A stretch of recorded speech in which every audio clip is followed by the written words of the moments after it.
Hello and welcome back to Mac Power Users. My name is Stephen Hackett. I'm joined, as always, by my friend and yours, Mr. David Sparks. Hello, Stephen. How are you today, buddy? I am good. How are you?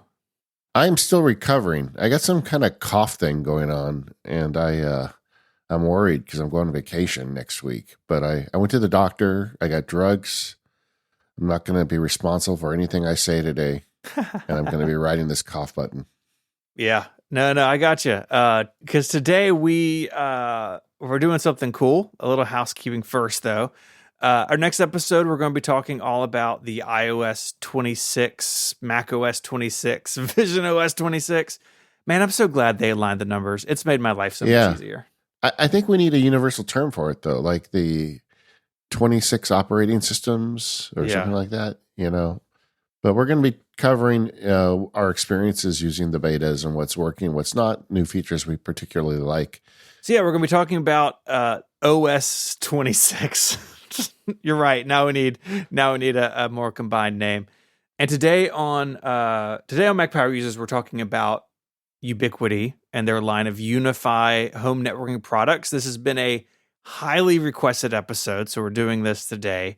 And on More Power Users, which is the longer ad-free version of the show that we do each and every week, we're going to be talking about basically where's Apple in all of this. We're going to get into this, but Apple led the way in consumer Wi-Fi, and then they walked away about a decade ago. And we're going to talk about that and maybe talk about how they could fit back in if they were to jump back in. So that'll be for members at the end of the show.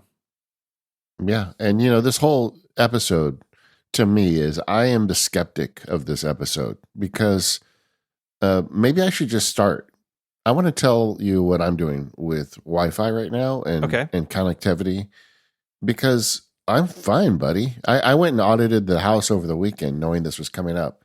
So I've got cable modem coming in and I'm paying extra to get, a faster upload and download. It's not a commercial policy. So I know that like you've got a faster speed than I do, but it's fine for what I'm doing. And then, I don't know, about 5 years ago, I bought a set of 3 Eros. And they are the Wi-Fi 6 standard, but not the most recent Wi-Fi 6 standard. And over time, I bought a fourth one. So I've got one downstairs. The original setup is I put one downstairs, and I had a 1,600 square foot house. I put the one downstairs and 2 upstairs, one near each cluster of bedrooms. So the kids would have good coverage and Daisy and I would have good coverage in the room. When I added 200 square feet to the house with the studio build out, I bought another one and have it here. And I have run Wi-Fi. I've run Cat 6. Is it Cat 6 now? I think it's Cat 6. Yeah, I ran Cat 6 through the house to each station except the one near the kids' room where there just was no way to get it there easily. So they're all wired except for one. And then I put a big camera on the garage looking at the driveway, and I was having connectivity issues with that. So I bought an Eero extender. I didn't buy an Eero base station. And I put it in the garage, which makes it really nice when I'm in the shop. I've got good Wi-Fi out there too. And that helps also with the 3D printer. But so I've got a set of 4 Eeros plus an extender, and we have had better Wi-Fi than ever for the last 5 years because they just work. Now, all of my nerd friends, including Mr. Hackett, are getting into this Ubiquiti thing. And I don't get it. I know a bunch of listeners feel the same way as me. It's like, hey, it's working. Why do I do it? But then I look at the outline and this is like so much more than I expected. So so that's kind of my take coming into the show today. I just thought, well, here I am. Can Stephen convince me to go spend a pile of money on more stuff? Yeah. Well, we'll see. We will see how this goes. I don't think you can, honestly, because like it works. And I don't, as long as it works, what do I care, right? Yeah. But let's see. Let's see. So we do have some basics to kind of get out of the way first. So Ubiquiti is this public company founded in 2005 by Robert Pera. And usually like I wouldn't talk about the founder of a company we're talking about, but I think it's actually really interesting in this case. He worked at Apple on early airport products. So the first airport stuff shipped in 99. And the story goes, and like, take it with a grain of salt, but he says he had ways to increase their performance, but he was frustrated by the management and the constraints of working in a big company. And so he left Apple and with his own money, like started building access points and radios in his house and then started the company on his own. He bootstrapped the company and he's done very well to the point where in 2012, he bought the NBA team in my hometown, the Memphis Grizzlies. Oh, wow. And that's cool. And our arena has so much Ubiquiti gear in it. And like once you start looking for it, you see it everywhere. And I found this video on YouTube of them talking about how they outfitted the FedEx Forum. That's our NBA arena here. Truly bonkers stuff, but it has sick Wi-Fi for games, which is cool. But because he came from Apple, and a lot of people who work at Ubiquiti have filtered through Apple over the years, there's a lot of similarities. A lot of things that people like about Apple, like really, really nice packaging that is, if not all, like mostly recyclable. Using aluminum in products like network switches. There's no reason for your network switch to be made out of aluminum, but it looks cool. And they've got like the Mac versus PC energy in their ads and their YouTube videos. A lot of kind of Apple DNA in this company. Now that also comes with some downsides. So they have some products named Pro and Pro Max. It's like, come on. You're going to copy Pro Max, like the worst name in Apple's lineup, but they have. And then they've also used some like PowerPC terminology. So the camera generations are G3, G4, G5. And so I've got some Flex G5 cameras. And if there's new ones later this year, they'll be the Flex G6. So when you're scrolling through these pages or the links in the show notes, you're going to notice some branding that feels familiar to those of us who are tuned into Apple, which I just find kind of funny. Okay, so just to keep score, you're already like getting my attention that this is Apple DNA. That's like, oh, I see. Okay.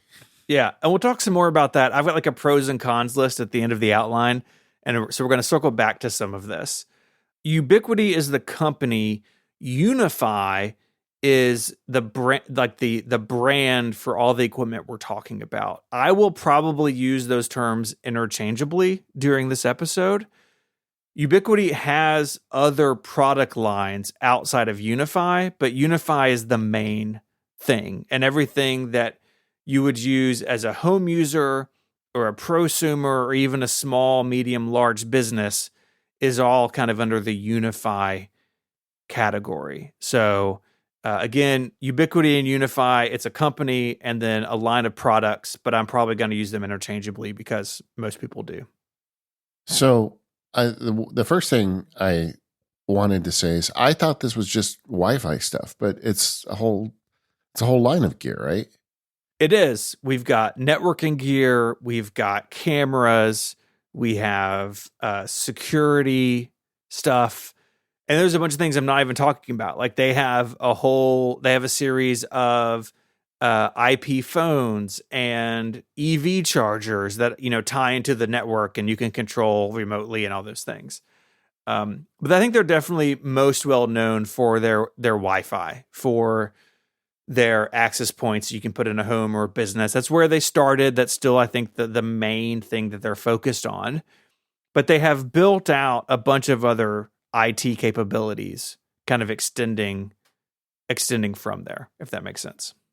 All right. So how did you get into this stuff? Yeah. So I ended up, I had older Eros. They all had a wired backhaul. So you mentioned, you've got Ethernet cables running to a bunch of your Eros. I had the same thing. All of mine had Ethernet run to them, but they were pretty old. And when I was able to upgrade last year from Comcast to AT&T fiber, so I now have symmetrical, so the same speed up and down, 1.2 gigabytes per second. And I wasn't getting anywhere close to that through the Eros, either wired or wireless. And so really my changeover to my faster internet connection is what set this off for me. is that I wanted to take full advantage of what my internet connection could do. And I had several friends, some locally. Hi, Kyle, if you're listening. And then friends online, like Marco Arment, who he's using this in the restaurant that he and Tiff bought. And so I had friends who were moving into this world or were already in this world who were able to help me make some decisions and kind of get it up and running. So it started as a project, actually on my sabbatical. When I was on my sabbatical, the AT&T lady came to my door and said, "Hi, we have fiber on your side of the street after 5 years." And I said, "Here's my company credit card. Give it to me." Yeah, no kidding. Yeah. I need that lady to come to my street. I know. Yeah, like my wife pulled up and she was like, "Oh, hi." Like, because look, if someone knocks on my door, normally I'm just not going to answer. But like I saw it was the AT&T person. I was like, oh, is this the fiber fairy? And it was. Yeah. She was the fiber fairy. Yeah, that's awesome. I do have some definitions I want to go through quickly, because networking in particular, there's a lot of vocabulary and a lot of acronyms, and I'm going to do my best as we go through today's outline to be as clear as I can. But I wanted to kind of put some of these out here at the top. So some simple things like an access point. Well, an access point or an AP is just a wireless base station. So your Eero sitting on your bookcase, right, in your office, that's an access point in sort of unifies language or an AP. You've got a bunch of different speeds of Ethernet. You mentioned Cat 6, but you can go Cat 6A, which is most of what I have at my house. There's Cat 7. Basically, you're talking about different speeds that Ethernet can support. Really, Cat 6 or Cat 6A is more than enough for a home or a small office. If you're pulling new cable, I would say 6A at the very least. I don't think you've got to go to like 7, or I think even Cat 8 is out there now, but like the speeds are getting pretty ridiculous over that Ethernet. If you have existing cabling, even Cat 5E, which is pretty old now, will do 1 gigabit at 100 meters in length. So if you got a bunch of old 5E through your house, I'm not telling you, hey, you got to go rip all that out. Now, if you want to go faster than 1 gig, you got to go to at least Cat 6. But Cat 6 cable, Cat 6A cable, very easy to get your hands on, easy to work with. If you were having it installed, that's what people are using now, basically universally. The rule of thumb is if you're running cable, the cost of the cable is the least expensive part of that thing. So get the best cable and, future-proof yourself as much as possible. That's right. I did 6A really for the future-proofing. I didn't need the extra length that it afforded in my house, but I was like, well, the spool of 6 and 6A is not that much different, and I'm going to be in the attic fighting heat stroke anyways. I might as well just do this once. Yeah. And in the Unify world, Ethernet is not only data, but very often it's power as well.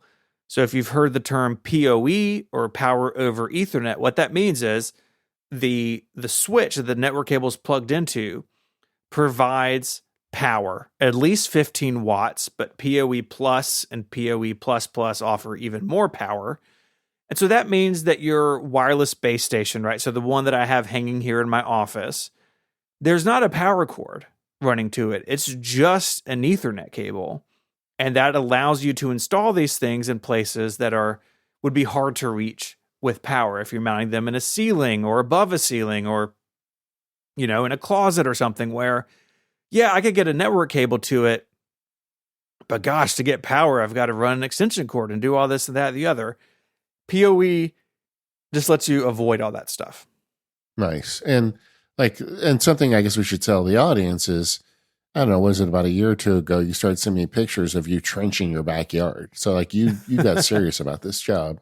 Yeah, I've got fiber running between the house and the studio because I had outdoor Ethernet cable run professionally, and that cable was failing. And then I discovered they had not used outdoor cable, which really, really made me angry.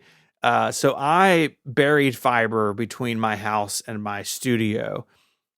Look, fiber's a whole can of worms, and I'm basically just going to set it aside today. Like, if you really only need fiber if you are looking at distances beyond what Ethernet can do, and Cat 6a can do 10 gigabit a second at 100 meters. Like, most people don't need to go past that. But if you're doing a really large install, and the reason I did fiber is I didn't want it to be conductive because Ethernet's got copper in it. And I buried this fiber in conduit near a tree linking two buildings. I was like, you know what? If that tree gets struck by lightning, I'd rather be safe than sorry. The fiber is not going to conduct any power, back to the network. And so did I need to do fiber? Probably not. But was it cool? Yes, it was cool. It is really cool. I plugged that thing in and it lit up and I was like, I live in the future. I can just see you saying that to yourself too. I believe it. Oh yeah, it was awesome. The words came out of your lips. That's right. And my dad, who helped me with the trench, was like, cool. Okay, yeah, it works. The last set of definitions I want to just talk through quickly are the different Wi-Fi specifications. So you have Wi-Fi 6, which you mentioned. Wi-Fi 6 will do about 10 gigabits a second, but that is truly best case scenario. In real life, you're not going to get anywhere near that for a bunch of reasons. Usually there's a wall between you or the thing, or your device won't support that speed. And there's also a lot of congestion. 2.4 gigahertz, there's tons of congestion. Lots of things use that sort of section of bandwidth. 5 gigahertz allows you to go faster, but is also pretty congested at this point. Lots of things use 5 gigahertz networking. And so Wi-Fi 6E, don't ask me why these names are what they are, was released a couple of years later, and that added 6 gigahertz spectrum. 6 gigahertz is awesome. It will go super fast, but it really struggles through walls. And so my access points are Wi-Fi 6E, and I only am connected at 6 gigahertz if I'm in the room. If I walk the next room over, I get dropped to Wi-Fi 6 and my speeds go down a little bit. Not in a way that anyone would ever notice, but because I did all this, I'm very in tune with how fast my Wi-Fi is. Yeah. And most Apple products in the last couple of years support Wi-Fi 6E. If you have an older Apple device that doesn't, it will just connect at Wi-Fi 6 speeds. They're always on the verge, right, of being. Apple isn't always the first to the game when there's a new Wi-Fi standard, but they usually get there within a year or two. Mm-hmm. And then Wi-Fi 7 just started shipping last year, and it retains 2.4, 5 gigahertz, and 6 gigahertz.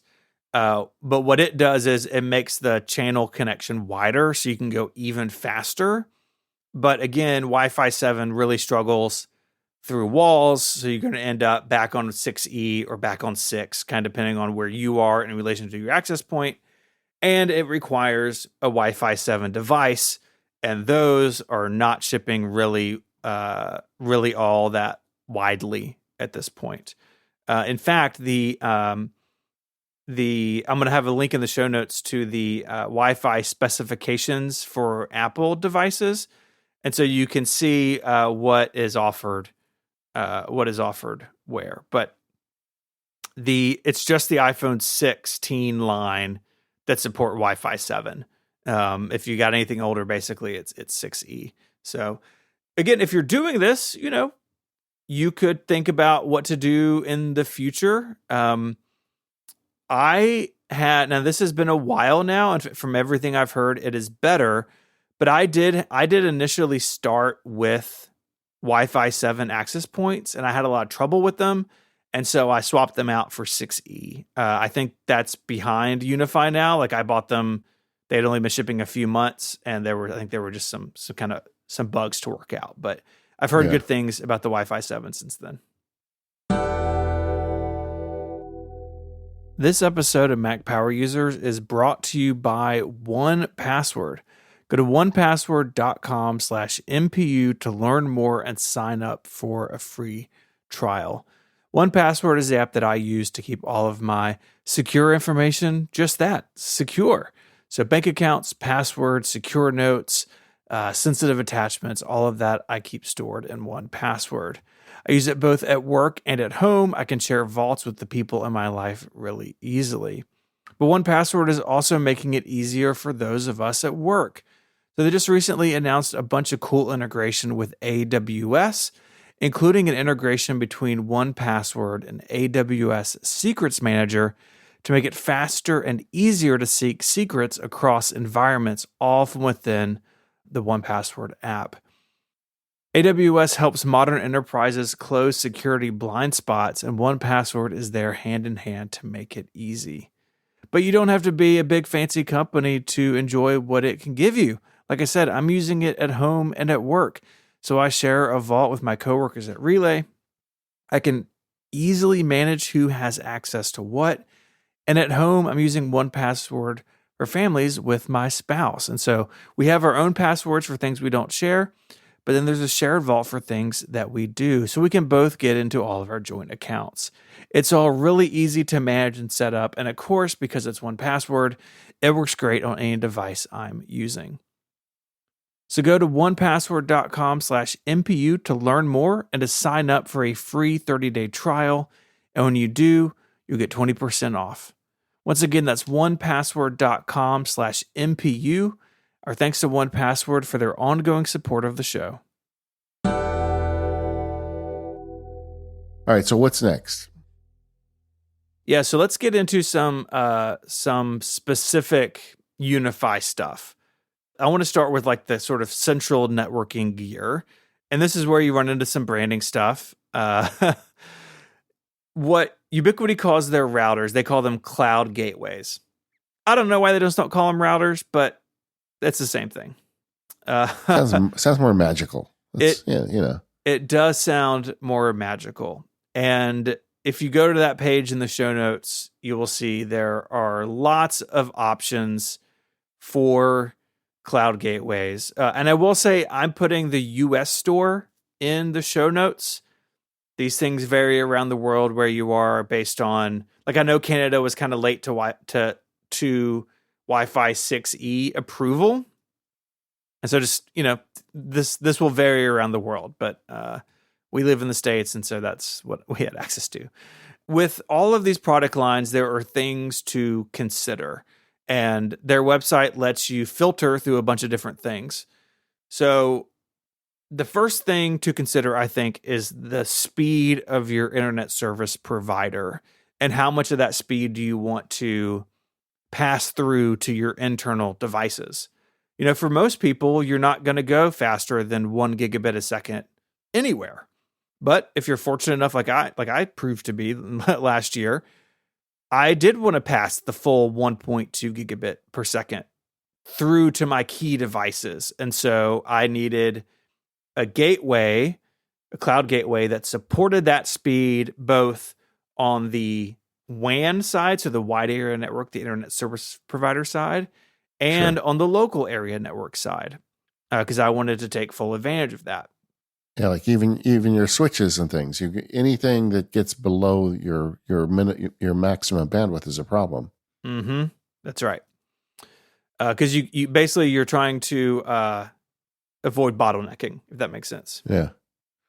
You also need to consider what sort of form factor works for you. So they have some that are pretty small that you can just so my network is in one of my kids' closets, and so I actually, the one I use is just sits up there on a shelf. But if you're installing this in a business and you have a rack, right? They have rack mounted stuff. They have what's called the Dream Wall, which actually mounts to the wall and is very low profile, but it takes up a lot of wall space. So your form factor is an issue there. I always equate Ubiquiti with ceiling mounts because I note them in public places all the time. Like go to a restaurant or a store, and if you look at the ceiling, you'll see little Ubiquiti gateways hanging from the ceiling. Yep. They're very common. It seems like that's a very common deployment in public. Yeah. So those are all access points, and the reason you have them on the ceiling is so they're up high and they're broadcasting facing downward mostly. But backstage somewhere, right? Like somewhere in a closet in all those stores, there's a switch and a cloud gateway, and all that stuff is kind of hidden away. You can also decide what features you want on your gateway. So Unify has several applications that the gateways can run. You have your basic network application, which they all run. That's what lets you manage how all your ports are set up, and if you want to do any filtering on your network, or you want to have different security options. All of that's managed through the network application.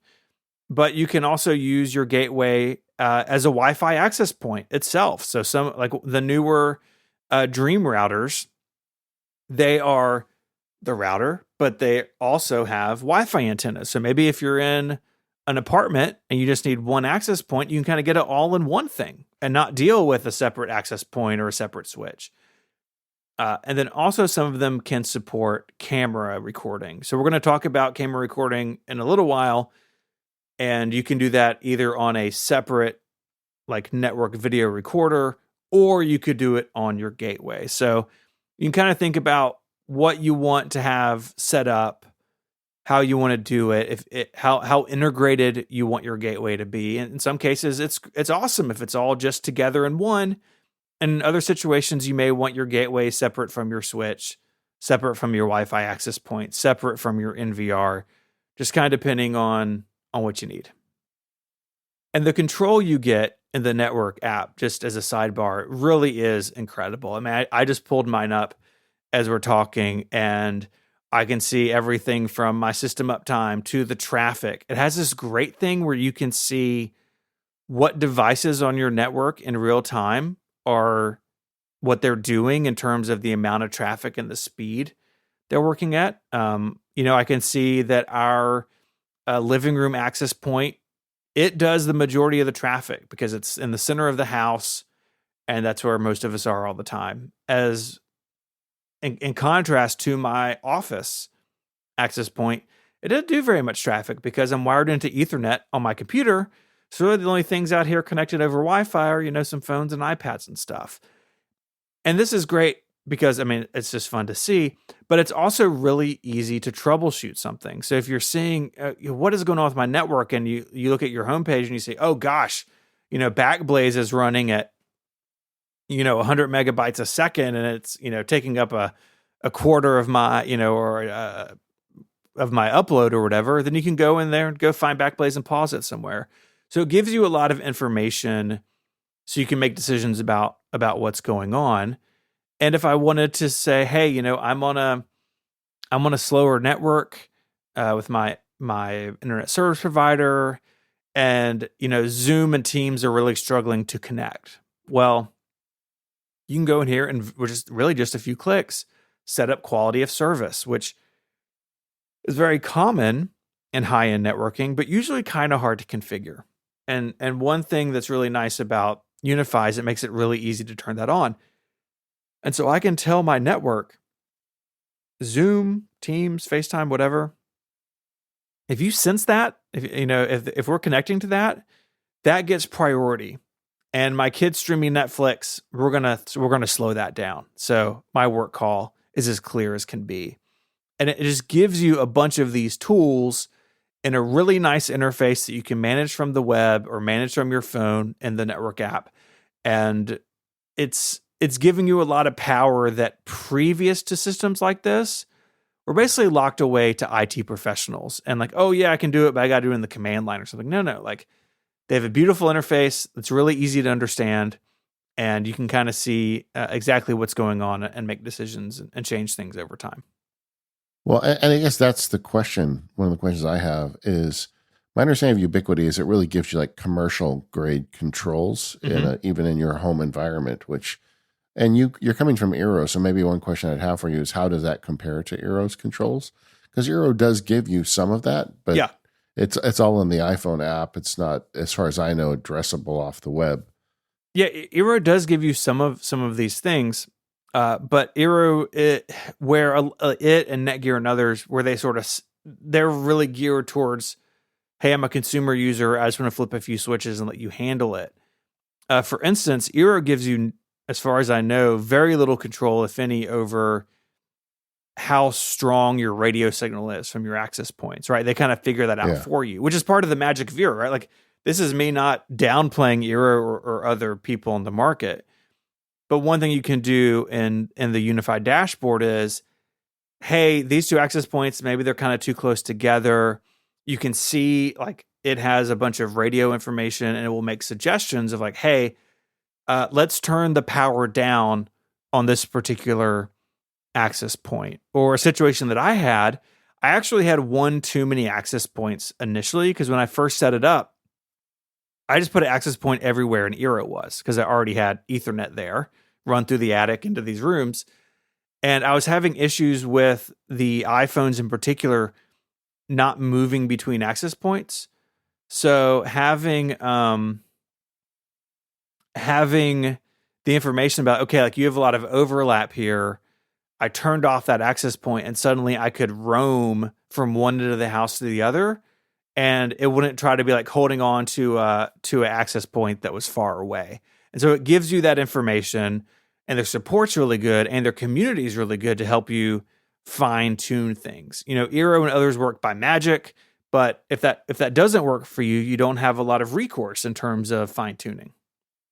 And then I think the other question I have is it superior in terms of just internet quality? Because I mean, it seems like every time I talk to somebody that's into Ubiquiti, they talk a lot about how I have so much control and I've got this great control panel. But like, does the internet sling faster in your Ubiquiti house? I mean, if I had Eeros that supported the higher speeds, then I think the experience, right, of my wife just picking up her iPad to stream Netflix, it would be the same, right? Like she has not noticed other than the time and money I've spent. You know, for her, the Eero was fine. This was more about like me trying to squeeze everything out of what I was paying for, and needing a nerd project, honestly. But if you've got, you know, Wi-Fi 6E from Eero or Netgear or somebody else, if your coverage is good, I think most people would never really notice the difference, to be honest with you. And that's just good to know, right? I'm not saying that you shouldn't get Ubiquiti because you can get the same with Eero, but I think people need to understand that. And I think where one of the advantages and one of the reasons I consider it is just the additional control, like you were talking about. Even if it's the same internet, if you've got additional control, you can actually make it better internet.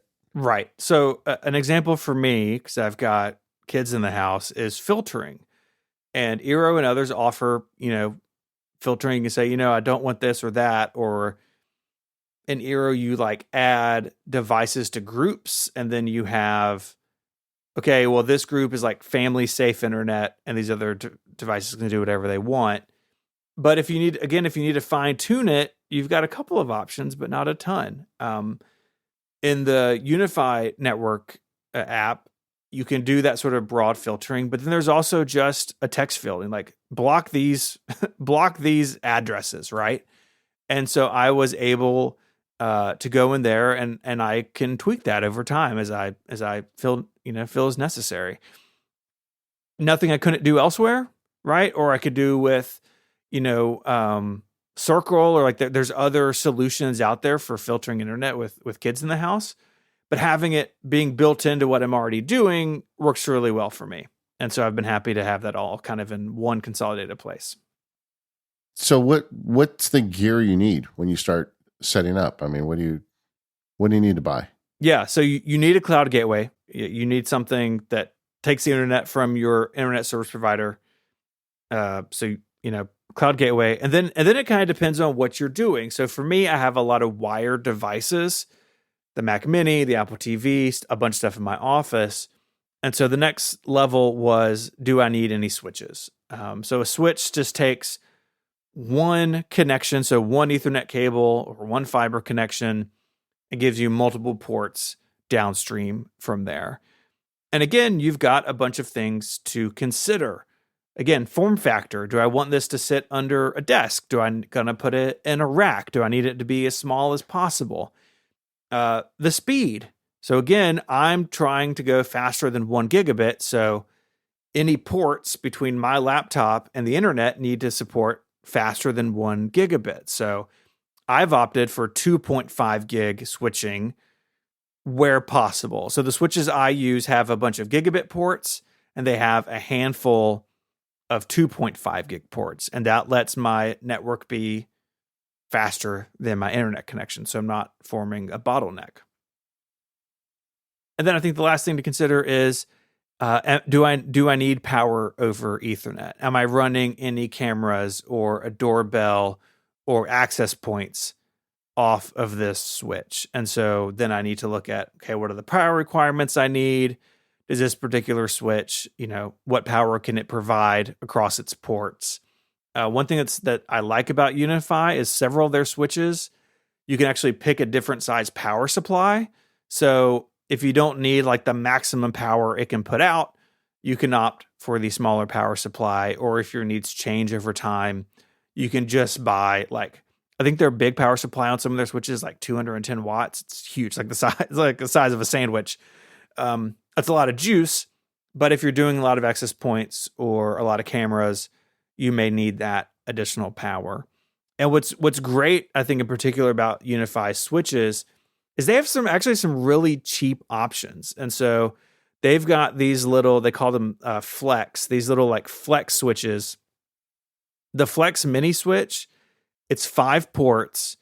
It itself is powered over Ethernet. So like the switch doesn't require a plug. It's powered from the network, and it's $30. And so I have one of these on my workbench in my office. Like if I'm working on something, I just want it wired real quick, I can just plug it in. And there's no like power plug or like a USB-C charger anywhere.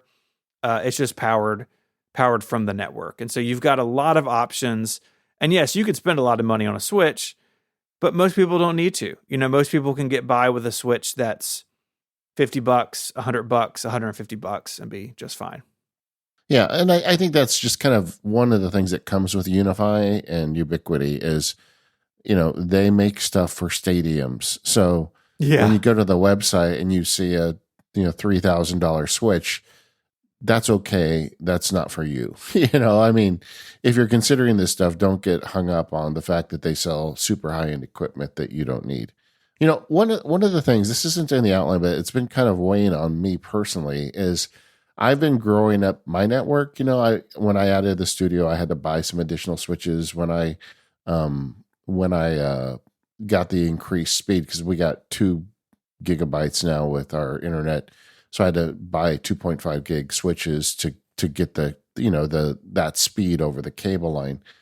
But I always feel a little uncomfortable buying from these random vendors on Amazon, and I don't really know the security story. Like if it's something that you're running all your internet traffic through and it was made by a malicious agent, that's not good. And like Eero doesn't make switches. So one of the things that makes me curious about UniFi is I do like the idea of one company owning the whole, thing from top to bottom. You're kind of safe that way. Have they spoken about like their security position and privacy? Yeah, absolutely. I'll have some links in the show notes to this, but in general, like their thing is like everything. We're going to do everything possible to be local to your network, right? So the network application, the cameras, door access, all of that is running locally on hardware that you control. Now, it's up to you if you want to make that accessible over the internet. I did, because like I would like to see if someone's at my doorbell if I'm at the grocery store, right? Yeah. But it's up to you. And they, like every other company, like years ago, they had a security issue. It was no customer data. It was kind of an issue with some of their software, and they fixed those things quickly. They also do, I think, a pretty good job at communicating.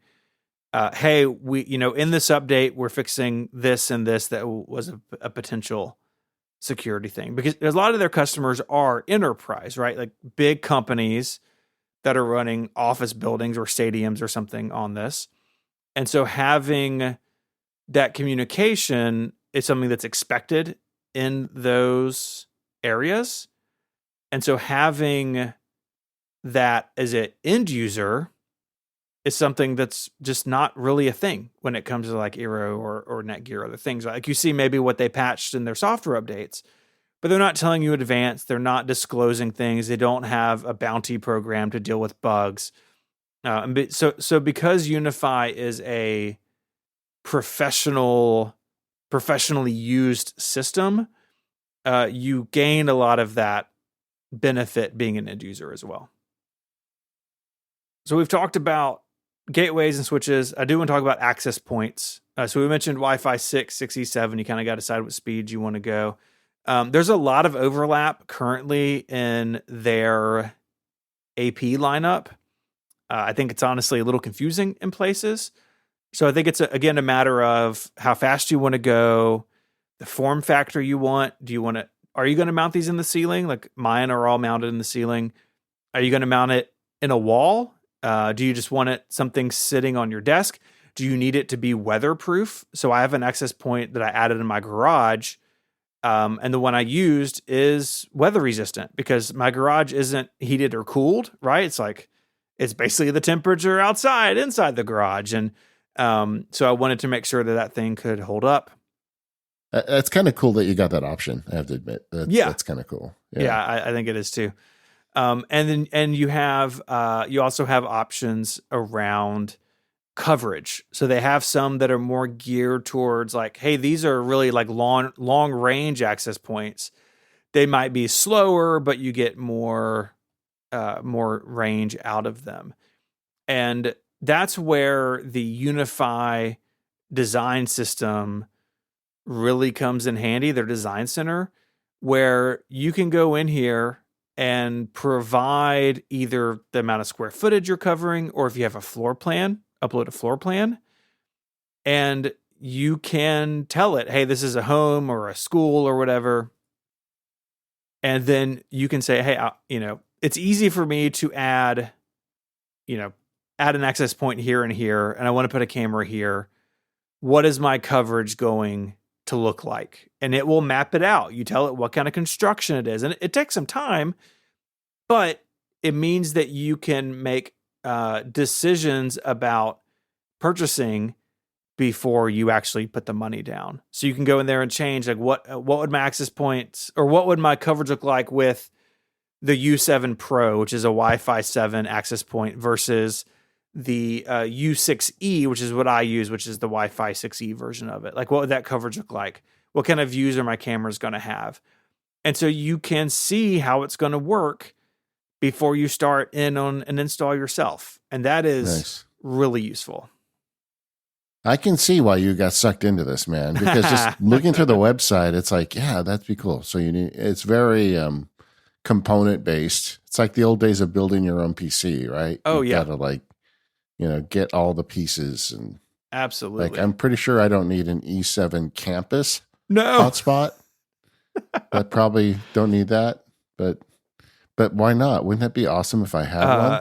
You would have coverage for your whole neighborhood, I think. Yeah. It is weatherproof. It will take 10 gigabit upload. Look, when your access point has an option in the box to mount it to an outdoor pole, you've probably made the wrong decision for your house. Got a little too close to the sun there. Who am I to judge? Go crazy, I guess. But yeah, and that's the scale of what they do, right? They do the E7 Audience, which is a $2,000 access point, 12 streams of Wi-Fi, 5 and 6 gigahertz. This is what's in the stadium, right? You're at a football game, you're at a concert, and you look around, you see an access point. This is what they're using, right? It has redundant networking. So if the switch is connected to dies or goes offline, it can route it to the other switch it's plugged into. I mean, that's pretty cool. Yeah. That's pretty cool. This episode of the Mac Power Users is brought to you by Ecamm. Go to ecamm.com/MPU for a powerful live streaming platform for the Mac. and get 1 month for free. Ecamm Live is the leading video production and live streaming studio built just for the Mac. But it doesn't just stop there, because Ecamm is great at simplifying your workflows too. You can do it all with Ecamm. Get started quickly and have everything on hand to create whatever you need with video. And gang, they're not kidding. They've got the whole enchilada. Whether you're streaming, recording, or just presenting to clients, Ecamm has the entire soup to nuts video suite. My favorite feature that comes with the Pro plan is the Zoom integration. So many of us are doing presentations and talks on Zoom. With Ecamm, you can really bring it to the next level. It's great for streaming, recording, podcasting, and presenting. If you want to stand out from the crowd, you need high-quality video. With Ecamm, you can screen share, use multiple cameras, and even direct the show in real time with their live camera switcher. Plus, you can add logos, titles, lower thirds, and graphics, and you can drop in video clips, bring on interview guests, and use a green screen. There's so much more you can do. Ecamm truly does it all. Ecamm's members are entrepreneurs, marketing professionals, podcasters, educators, musicians, church leaders, bloggers, and content creators of all kinds. And like I said, if you're on the Pro plan, you can enjoy Ecamm for Zoom, which automatically allows you to send Ecamm Live's audio and video output into a Zoom meeting, Zoom webinar, or Zoom event. And you can add up to 8 Zoom participants as camera sources in your broadcast or recording. Plus, you can automatically create individual participant audio and video recordings and add Zoom chat messages to your broadcast or recording as text overlays. To get 1 month for free today, just go to ecamm.com/MPU and use that code MPU. That's a whole month free of Ecamm Live at ecamm.com/MPU with the code MPU. Go there now and check it out. And our thanks to Ecamm for their support of the Mac Power users and all of Relay. But they do still make Wi-Fi and networking gear. They've expanded, and you've gone down the rabbit hole of unified cameras, right? I have. So in this, I really wanted my cameras to store footage locally, and I wanted to stop paying a subscription. So I was using Ring for a long time, and Ring has other complicated things we're not going to touch today, but like Ring's got some policy stuff you may like or not like. But it was a subscription. It was dependent on my internet being up because it was, it has to stream all of that stuff up through the cloud, up to the cloud, and then back down. And I wanted it to be local. And one of the pros of Unify, I'll get to at the end, is like you just buy the gear and it just works. Like you get updates. Like as I was preparing for this, they have a big update coming to some of their cameras on the software front. And I'm just going to get it. I'll get a notification. I can choose to install it when I want. And suddenly my cameras have new powers because they just push it out to everybody, which is really cool. So that's why I went down this road. So to store all the footage, again, you can use a cloud gateway that has, some of them have an SSD or a hard drive slot where you can put in some storage. And then you're running the network application and the camera application, which they call Protect. Protect does a lot of cool stuff we'll talk about in a second. But depending on your capacity, and again, they have a calculator on their website. So you can say, I have 4 4K cameras. I want 30 days of storage. I'm going to record 24/7. How much storage do I need? And then you could decide, okay, I actually need a full-blown network video recorder. Or if you're putting these in a business, you may need the big, like the Network Video Recorder Pro, which I think you can put 7 hard drives in as opposed to 4. Or if you're, big boy, you can get the enterprise one that I think has 16 drive bays in it.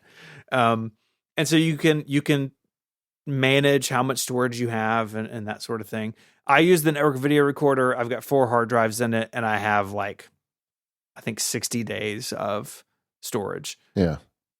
And just for reference, that's $300 to buy the hardware that holds 4 drives. Yep. And I bought, 4 drives off Amazon, whatever the 8 terabyte ones were on sale. And so I did that. Yeah. Yeah, for that you can use a spinning drive. Absolutely. Where do you keep that, by the way? It's in the studio in the other room. Okay. It's just sitting on a bookcase. How loud is it? The NVR is a little loud. I opened it and put quieter fans in it. If I wasn't recording in here, I wouldn't care. But yeah, I record audio for a living. So you've got the NVR, and then you've got the cameras, and just like the access points, there are a lot of cameras, but you can do some filtering on the website based on the resolution you want, the viewing angle you want. So some of them have much wider viewing angles than others. How you want to mount them. So is it going to go in a ceiling? Is it going to come off a wall? Do I need it to move, right? Do I need a PTZ control? So if you're in a warehouse and you want to be able to see a door, but you also want to be able to move the camera if something else happens, okay, well, you need that. For me, in my camera purchasing, it was the wife approval factor.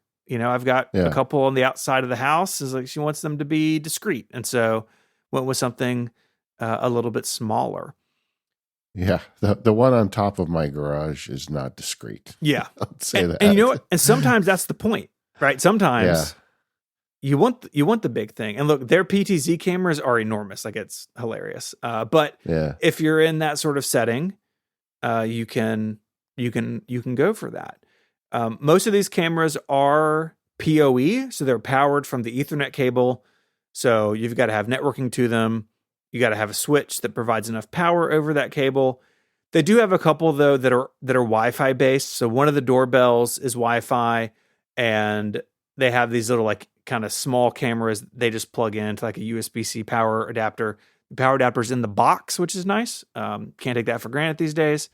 And so those are great if you just, maybe you want one looking in your living room when you're on vacation, right? To see what the cat's up to. And you can just like plug it in behind the couch and sit it on the table. And so it's something a little bit less permanent than some of these things tend to be. I do feel like if you go the Unify route, you've got to just accept that you're going to be running cable for everything. Yep. Right. I mean, isn't that kind of the thing? Yep. I've gotten really good at it. The last couple I did is like, I terminated the ends myself. It's like worked on the first try. It's like, I'm now a professional Ethernet installer. Oh, that's cool.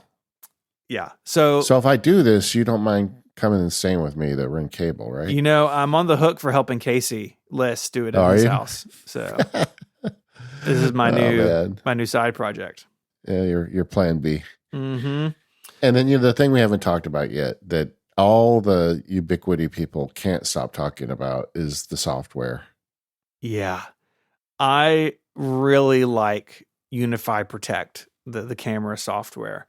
I like it for a few reasons. I like that it's local, right? All the processing is local. And depending on what camera you have different capabilities in terms of processing. So mine, I can filter by, is it a person? Is it an animal? Is it a vehicle? But some of them are really powerful in terms of, I want to see every time a person with a backpack walked by the front door, and you can just search for it in the Protect dashboard and it'll pull up all those clips for you. Nice. Some of them have features where you can tag a face. And so, hey, I want to see every time that Ben came into the office, because Ben's always late, and I need to keep tabs on that.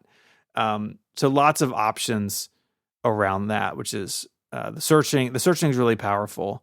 Something that drives me nuts with iCloud Secure Home Video is that it downgrades all my cameras to 1K. Yeah, like I have 4K cameras. If you take this into your own hands with a system like this, you get the benefit of that. Like, you get the best quality, frankly, better AI management. I think that's definitely a positive of doing something like this. Oh yeah, absolutely. I mean, most of my cameras are 4K, and I'm storing, if I wanted to, I could store 1080, but I got all those hard drives, so I'm storing 4K footage. And it looks great. It looks really good both at day and at night. The cameras I use have, the infrared. viewing for nighttime.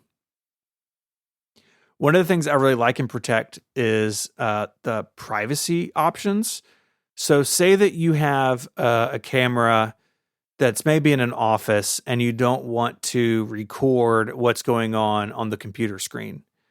Well, in Protect, you can set up what's called a privacy blackout.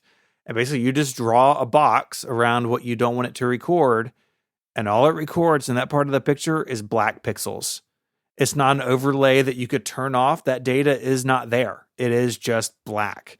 It's a great way. Or if you have, say maybe I don't like cameras in the house, but say that you have cameras in the house, but you don't want it to see into the bathroom, like do a blackout. It also, another great privacy feature is most of these cameras have microphones in them. Say you don't want the audio, you just want video. You can set it up on most of the cameras where not only have you disabled the microphone, but that microphone is disabled until you factory reset the camera. So someone can't come in behind you who has a login to this and like turn the microphone back on. Like, I have made the decision that this camera, I do not want audio from. And so it is basically disabled until that camera is factory reset, which I think is a really, really nice feature. I really like that. Again, if you had a camera inside, maybe you wouldn't want the audio, right? If you have a camera inside looking out your front window, but you don't want it to hear what's going on in your house, that's a great way to manage that. And you really can turn it into an alarm system. I see sirens and all the other bits here too. Oh yeah. Sirens, some lights, all sorts of stuff. And the alarm manager in Protect interfaces with a lot of that stuff, but it's also the interface for being alerted when something happens. When I was using Ring, one of the things I ran into was the mode switching. And so Ring has home, away, and armed, I think is what there are three modes basically. And so I hijacked those modes because the geofencing doesn't work for me because my office is in my backyard, right? The geofence, it's the same place. And so I would arm the Ring system when I left the studio, so the security and the camera was on in the office even though I was home, right? Like if I'm at home eating dinner and, someone Kool-Aid mans through the wall of my office, I want to know. What I've really come to appreciate most of all about the Unify camera system is Alarm Manager. So you just like the network application, you manage this on the web, and you have a bunch. If you're a Mac power user, this is going to sound familiar. You have inputs and outputs. So you can configure a trigger, right? So a sound, movement, a face, a license plate, again, depending on what camera you have. Or you can have a schedule, right? So I don't need to know about anything going on in the warehouse from 8 to 5, but after 5 p.m., the schedule is going to say, hey, if there's a person in the warehouse after hours, I want to know, right? So another input. Target devices. So you can use your devices to say, this is how I have mine set up. If no one's home, let me know if someone's in my backyard. If we're home, I don't care, right? Like, because it's probably the kids running around. And you can set these inputs, trigger, schedule, device, and action per camera. So in the office, I have a camera in the office. It's set on schedule. But the one in the backyard just looks at the back of the house, that's set by device. And so you can mix and match the inputs, and you can even do like and or statements like, if I'm home or if I'm not home and it's after 8 p.m., this should happen. This sounds like shortcuts. This sounds like AppleScript. This sounds like Keyboard Maestro, right? You're putting triggers together. And then you have different outputs. You have different notifications. So mine are set up for push notifications, just like Ring or Nest or something else, right? Someone comes to my door, rings the doorbell. I get a push notification. I see a preview. I can pull up the camera really quickly. If you wanted email alerts, right? So If you're in a business and you want the whole leadership team to know that someone's in the warehouse after hours, you can send it to a bunch of email accounts. If you have door locks, like Unify has door access, you can hook that up, right? So if Steven approaches the door, unlock the door. And you even have webhooks. So send a message to Slack when this or that happens. Interact with some other system, right? I'm not really getting into it today, but you can also bring a bunch of Unify stuff into Home Assistant. A bunch of this stuff is surfaced in Home Assistant. So when I turn on the front light, turn off the driveway camera, right? Like you can mix and match these things, and it is basically endlessly flexible, which is it's so much more flexible than anything I've used before. Yeah, and I think that this is like an additive technology. Just like the idea, the value proposition of Apple is the more Apple stuff you buy, the better it is. Yeah. You get an iPad and a Mac, well, you can AirDrop files between them. Like that seems to me like the feeling I get from this stuff too. Oh, absolutely. I don't need door access, but if I did, I would choose Unify because it's going to work with all my other stuff, right? Like if I had a gate, I do have a gate, but if I wanted a gate opener, right, that opened when my truck pulled up, but not when your truck pulled up, right?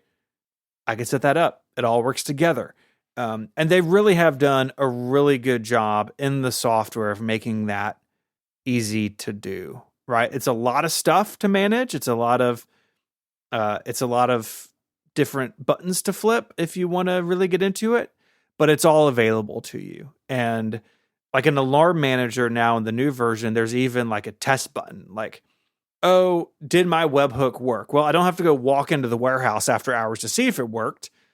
I can just fire a test, right? Like things that IT professionals want, they're building in, they're listening, and they're improving over time. I'd like to take just a second and tell you about More Power Users, which is the longer ad-free version of the show that David and I do each and every week. So each week we have an extra topic at the end of the show.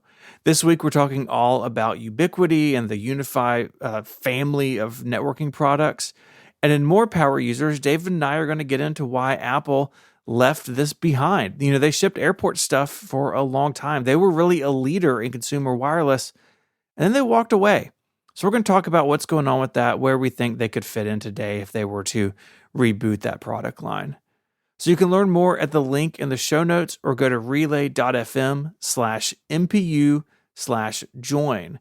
It's $7 a month or $70 a year. But again, you're getting longer ad-free versions of the show each and every week, and you're supporting David and I's work directly. So thank you for considering it. We'd love to have you join us for More Power Users. Steven, why Ubiquiti? You've been talking about it, but it is a big deal. Like, you're going to have to run cable. You're probably going to spend more money than you normally would. Yeah. What if somebody's listening, what's the good stuff and what's the bad stuff? Yeah. So some of the pros we've touched on, but flexibility of deployment, right? I can pick the gateway, the switch, the access point that meets my needs and mix and match. Basically everything works mixed and matched. I mean, you got to make sure, like, okay, do I have enough PoE? Do I have enough, do I have the cable where I need it? But you can mix and match. The integration of network and security under one umbrella is really nice. One place to manage it, and no subscription to manage it, right? So in preparation for this, they announced Unify Protect 6.0, and I'm just going to get that as they roll it out over the next week or so. I don't have to pay for that update. I'm not subscribed to it. And in a way, again, it's kind of Apple-like. I can buy the hardware and I can just use it. And, that breaks down a little bit with modern Apple. So maybe it was Apple. Yeah, I was thinking about that. It was Apple 15 years ago. Yeah, there you go. Right. I own the camera. The camera will get better over time. And, eventually they'll, be an update that it doesn't apply to, but that'll be years down the road. I really like having my security footage stored on site. I can access it through the app or through the web because I have enabled that. But Unify does not have access to my footage. It is not stored on some Unify server in the cloud somewhere. It's stored on spinning hard drives in my office. If my office burns down tonight, my footage is gone. You know what? That works for me because I'm doing it at my house, right? And there's benefit to that too from a business perspective. If you have these all over a giant building, you would use all of your bandwidth uploading footage all the time. Like the reason companies in particular have footage on premises partially is bandwidth and, security reasons, right? I don't want to be streaming the warehouse footage to Ring, right? I want it on premises where I can control who has access to it. Another great pro that I've really come to appreciate is the community of Unify users. They have official forums. They've got customer support. There's a bunch of activity on Reddit, and there's even a Discord for people selling used Unify stuff. And if I've had questions at times, like someone else has asked it and I can find an answer, and that I really appreciate. Now, in that online community, how many of them are consumer, like people using it in their homes? One of my fears of Ubiquiti is it seems like, yeah, if I have a stadium, I'll use this stuff, but do they really support homeowners and like consumers? Yeah, I think they do. I think Unify kind of fell backwards into the consumer market. And since then, they have done more things like, hey, if you just need like a $30 switch to put under your desk, like we'll sell it to you, right? They're going to sell plenty of $3,000 enterprise switches so they can make some smaller, cheaper ones for the rest of us. But in terms of like the forums and the subreddits and social media and stuff, I think from what I've seen, a lot of those are home users. Because look, if you're building an arena, like you're probably working with Unify directly to design it. You're a professional network engineer, right? But the rest of us, we're just building our own little deployments for home or our small businesses. And so a lot of what I've seen online are people like you and me doing it for their doctor's office or for their home or, their small company or whatever. Oh, that's good. Yeah. And then I think the last thing I'd put in the pro is that they do have those accessory products. So like I mentioned this on a recent show, the network attached storage device I use is from Unify. I use the UNAS Pro. It's $500. You can put seven drives in it. It's got fiber and Ethernet networking. And it's awesome because I just wanted a box with a bunch of hard drives on my network, right? I didn't need to host it off a Mac, and I didn't want to deal with a Synology. And so they've got that, but they also have business, voice over IP phones, and they've got some digital signage stuff and a lot of things to like put things in racks, and they even have like internet modems. So you have failover. So if your AT&T, say your Comcast fails, you can roll over to AT&T LTE for business critical applications. So they are building out other things in their ecosystem. But I think it's true that the networking stuff is still at the heart of what they do. And this other stuff is kind of additive past that. In terms of the software, if you learn the networking software, does it generally give you the skills to use those other components like a network attached storage, or is it kind of a different thing? A lot of their sort of terminology and design language between the products is the same. So the storage manager, so looking at how my hard drives look in my NVR versus my NAS is the same, right? So I've got the same RAID options. I can see the health of the drives. The UI is all the same. So I think they've done a pretty good job at where it's possible, making that easy to kind of move between things. Nice. What are the cons? The biggest con is the expense of the equipment. I mean, I've got, over $1,000 into my network gear now. And that's a lot of money, right?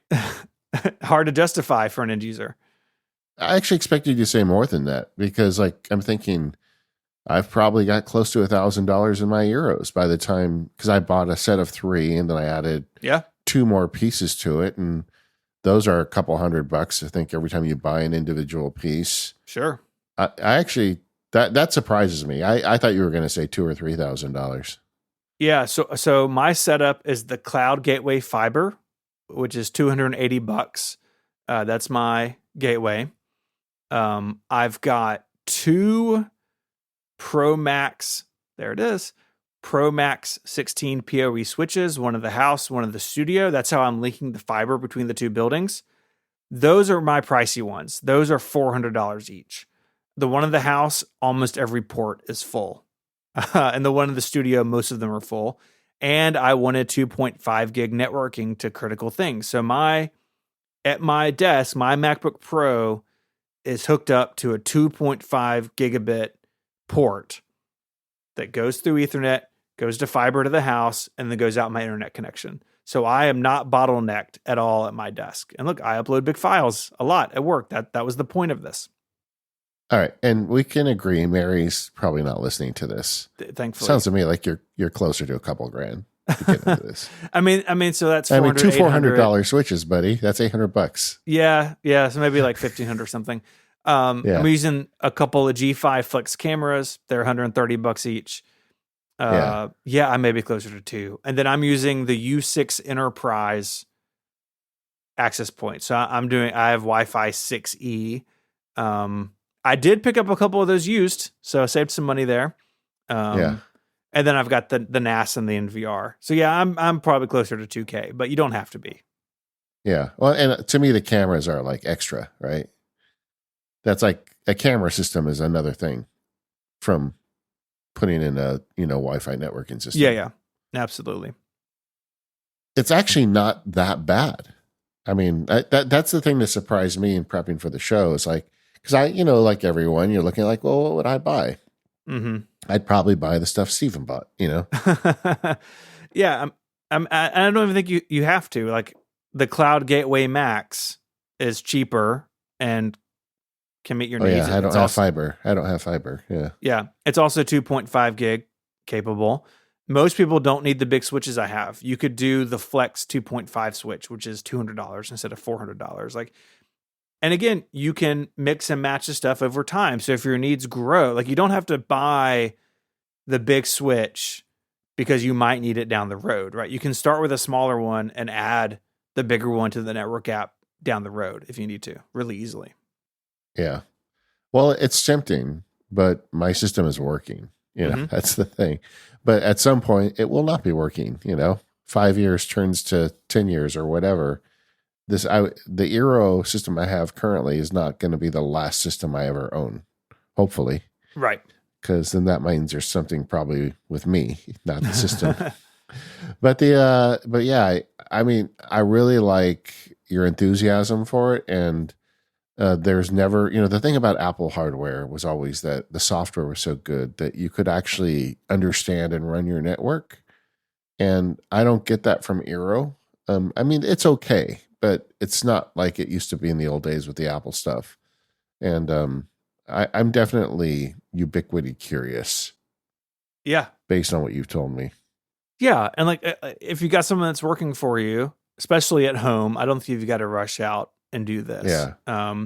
If you're getting ready to start a business or move into a new office space, you're starting from scratch, Unify would be the top of my list of recommendations for you, right? For a small business, a medium business that is starting out, or you have an aging network in your business and you need to rebuild it. I 100% Unify has my full recommendation for that. For a home user, it is a harder sell, right? And you and I blend the line of well, my home is my office, but even then, I didn't need to go as hard as I did. But some of this also was a fun nerd project, and I've never worked with fiber, and now I know much more about it. And so you can mix and match these things. You can price it to what you need. But for a home user, it is probably overkill for just about everybody. Well, although, we are Mac Power users, and right. when your home system is ready for an update, whatever you buy, if you're a power user, you're going to get a good system. You're not going to buy junky network gear because that just ruins the whole experience. Mm-hmm. So you're going to be up in this ballpark. So I don't know. I think my takeaway is I am definitely interested. Like, I like the idea of one system made by one company. And I am definitely a little nervous about, some of the third party gear I've added to my system. I'm sure it's fine, but at the same time, is it? you know? And I like the idea of just like one company owning the whole widget. Obviously, I use Apple Gear for the same reason. And the stuff isn't as expensive as I thought. I mean, I probably could put together a system for my house under $1,000 I think without so. cameras. Yeah. So yeah, that's Unify. It's a big sprawling system, but out of it you have a lot of flexibility and optionality, and it is quite the thing, man. I can go in here, I can see what all my ports are doing. That makes me happy. Yeah. The other thing that's kind of fun about this that I kind of get from you is like, you're never going to have a network rebuild again because all you're going to do is like update components of it over time. That's right. And so you don't have to like do the ground up build ever again. Whereas with the stuff I use, every 10 years or so, I've got to just kind of start over. Right. So if I wanted to go to Wi-Fi 7 at some point, I could buy new access points, take mine down, plug them in, and be good to go. Right. If I needed to put another switch in somewhere, I can just buy another switch. When you add new equipment, the iOS app makes it really easy to adopt that and name it and put it on the network. And so, yes, I can grow it over time as my needs change. Okay. Well, we'll see. I think I'm going to hold off, but it is tempting. Next time around, maybe we'll look at it. Oh, I think the next time I need to upgrade, I'm going to look very seriously at this and price it out and do the whole thing. Because Eero's been great, but it also sometimes just doesn't work, and you don't really know why because they don't give you a lot of information, Sure. and like we still have trouble sometimes up in the kids' bedroom.